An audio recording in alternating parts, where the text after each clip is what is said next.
que foi mais dourado para você?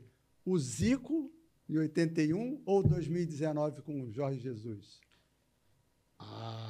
Essa pergunta é mais ou menos como você perguntar: você tem 2 filhos, qual que você ama mais?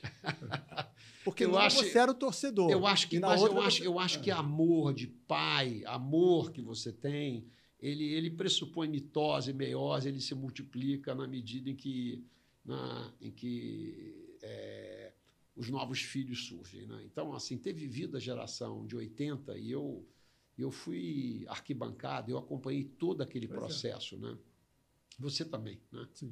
Somos da mesma geração. Então, aquilo foi um momento absolutamente sensacional, de ter podido viver aquilo. E ter vivido 19 também foi ímpar. 19 eu acredito, eu ouso dizer que para a maioria esmagadora dos rubro-negros, o dia mais feliz de nossas vidas foi a Libertadores de 19. Não que 19 tenha sido mais importante que 81, mas aquele enredo da final da Libertadores, se ele tivesse sido encomendado por algum roteirista, os produtores iam dizer: pega leve, ficou muito... dá uma aliviada, que esse roteiro... O roteiro Nelson Rodrigues. Um negócio com até Missão Impossível do Tom Cruise está parecendo mais verossímil que isso. Dá uma aliviada e tal. Mas eu entendo que ambos foram maravilhosos. E campeão brasileiro sem jogar no dia seguinte. Mas a da Libertadores... ainda que a gente tivesse sido campeão brasileiro, se a gente não ganhasse aquela Libertadores, teria sido uma enorme decepção. Mas ter ganho da maneira que foi... E, aliás, tem uma história maravilhosa, né, sobre essa coisa da Libertadores, que é a seguinte. Eu fazia relação institucional, extracampo, com o pessoal da Conmebol.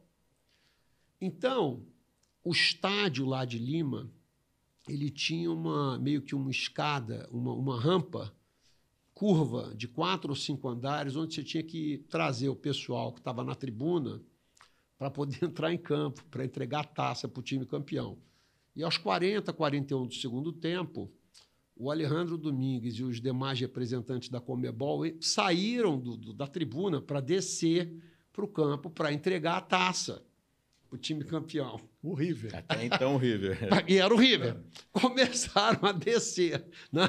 No meio da descida, houve um grito de gol. E eles perguntaram: porra, mas de quem foi o gol? Pô, foi do Flamengo. Então faz a volta com a van e volta. E voltaram lá para cima. Quando chegaram lá, o Flamengo fez o segundo gol.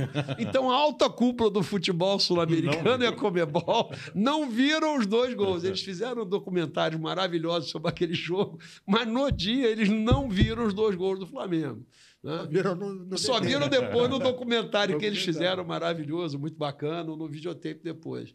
Então, aquilo ali foi... Eu estava perto do Júlio César, do goleiro.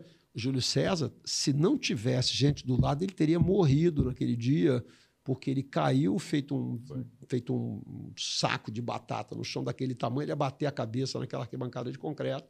Dificilmente ele teria sobrevivido. Mas ele caiu e foi sendo escorado, porque tinha tanta gente em volta, né?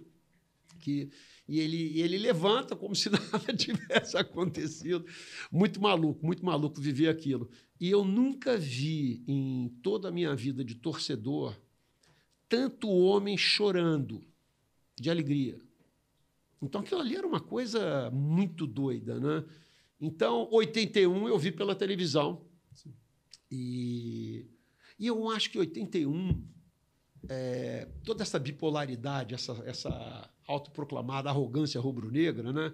81 a gente não achava que a gente ia... Eu me lembrando de 81, eu não me lembro de nenhum rubro-negro com receio do jogo.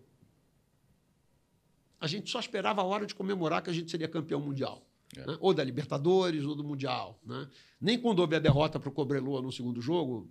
nenhum rubro-negro achou que não ia... Só adiou. Só adiou. Era esse o sentimento, né?